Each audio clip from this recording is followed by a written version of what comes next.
part-time. We always had communion quarterly. We did not go by the church calendar. It was just once every 3 months. And we passed the trays around. We never went down front. It was always passed. Mm-hmm.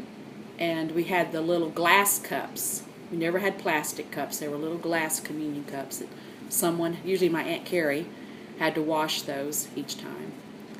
And we always had a cloth, white cloth tablecloth on the communion table. And it was just really special. My mother always made a special effort to come on Communion Sunday. If she hadn't come to church in a couple of months, I'd say, well, communion. Oh, well, I've got to be at church Sunday if we're having communion. Communion was a real special occasion because we only had it 4 times a year. Do you remember what communion was like when you first joined? Oh, yes, I do remember. We took communion. It was passed around to us. And it was, if you could take it without getting a little something on your blouse or something, then you were doing pretty good. But the kids back then, they always sort of sit there and waited, where's my turn, to take this. And I don't remember when we quit passing it around. And so at the time when you were passing it, the children weren't able to take it. That's true. Yeah. Mm-hmm. Okay. Tell me about the Presbytery meeting where they voted about children taking communion. Well, I went to that with Fred Galbraith, and he was opposed to children taking communion. I was for it, and his son was also for it, Bill Galbraith, who's a pastor in Austin. And so I sat right by Fred Galbraith, and I stood up when they said, vote for it, and I did, and he voted against it, but we were always friends, always for that. He was a fine man. And it passed, right? It did. Yeah. Passed that day. Yeah. But back to the children for a minute. Tommy McCullum, which was a great person, Mr. Upchurch, they always made sure the children had gum, maybe a little piece of candy. Robert Meadows, after Sunday school, he would take them over to what was Williams Grocery Store at that time, and they would come back, and sometimes their ice cream had dripped on them. I guess that would be kind of funny when the mothers kind of looked and said, oh, where did that come from? Okay, one of the stories I remember is that we had the church bell was in the steeple of the church, and there was a rope in the vestibule that came down, and then someone would pull the rope and ring the bell on Sunday morning. Usually it was one of our men, Guy Carter, who was a very faithful member at that time. And I can remember the little boys, Lee and Dale Dildy and Michael Fisher. I'm not sure if it's his name, and I don't remember. There was 1 or 2 other little boys. They'd always watch Guy Carter pulling the bell and everything, and my thought was that they would love to catch a ride on that rope and go clear up to the ceiling and then come back down on it, because they would just look up there and watch him, and they were just thrilled with that as little boys. And then I do remember also Sarah Jane Cahill's grandfather, Harvey Upchurch. He always had gum in his pocket, and he would give the little children, including my children, a stick of gum on Sunday mornings. The men almost always wore a suit. If not a full suit, they always had a tie on anyway. And the ladies also dressed up. Maybe back then, a few hats once in a while. Mm-hmm. When I was a kid in the 1960s, this church was not air conditioned. And on hot days, which is about 6 months out of the year around here, all the windows were open and there were no screens on the windows. And there were always yellow jackets flying around in the sanctuary. I guess there was a nest close by. I used to see nests up at the top of the windows. And we spent a lot of our time swatting yellow jackets. All the kids sat on the back pew, like where I sit now.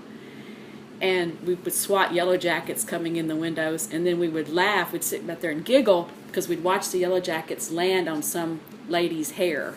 And I guess they were attracted maybe to her hairspray or her whatever, her hat maybe she had on.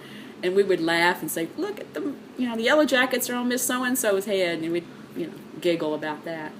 But yellow jackets, people would sway back and forth, trying to avoid the yellow jackets that were buzzing around their heads, Kids loved it. We thought it was really funny. The difference, I would say, probably many, but the passing of the peace, we didn't do that back then, and I'm not really sure when we started that, probably with Nan. And so that's something a little different for us. Over the years. One of the changes was the fact that when I first joined this church, like all other Presbyterian churches, only had men for people to hold office, only men for deacons, elders, ministers, any authority.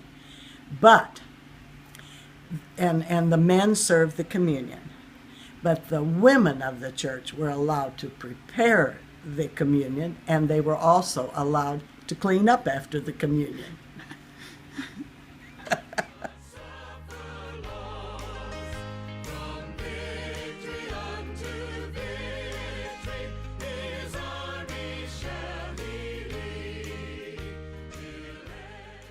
Okay, so that bell was closed off for a period of time. Do you remember why? Yes, I can tell you why the bell was closed off, because the steeple was open. There was a roof over it, but the sides were all open, and the rain and the different elements had started to rot it out, and rain and so forth was coming into the ceiling and even dripping down into the narthex. And see, the bell was up there and everything, and like I said, they rang the bell, but because the elements had rotted it out, they finally had to close it off. This was back in the 90s. We had a thunderstorm, and lightning struck our steeple and caught the steeple on fire. And I didn't see it, but I think Judy Modish told me that she saw it. She drove by or looked down the street, and she goes, "Oh my gosh, our church is on fire." So the fire department came quickly and put the fire out before it spread to the rest of the church. But it did catch the steeple on fire, yes. It's real funny when Judy tells the story.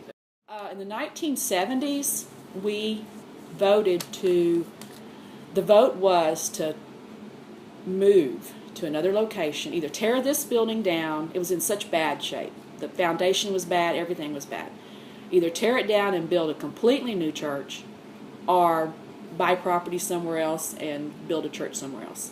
So everyone loved this old building, so they decided to keep the building and remodel it. So the foundation had to be completely redone. It had to be lifted up, new foundation, new roof, new wiring, and then it was remodeled inside. They put in, it had hardwood floors, bare hardwood floors, except they had green runners on the aisles. That was it. So they decided to carpet the whole thing and re-wallpaper it and put in new light fixtures and new windows. And that was done about, I'd say, the early to mid-70s. And so it originally had clear windows, right? Yes, it had With yes. shutters or blinds? It was clear with blinds, and then in the 70s they were amber. Okay. Everything, gold was the big color in the 70s. So we had gold carpet and gold windows and gold wallpaper. And then those light fixtures that are still there today, we still have those. And was that when they put drywall over the chancel window? That's the stained glass window now? Yes. Yes, I'd forgotten about that. Yes, they drywalled that window. Yes, they did. Mm-hmm.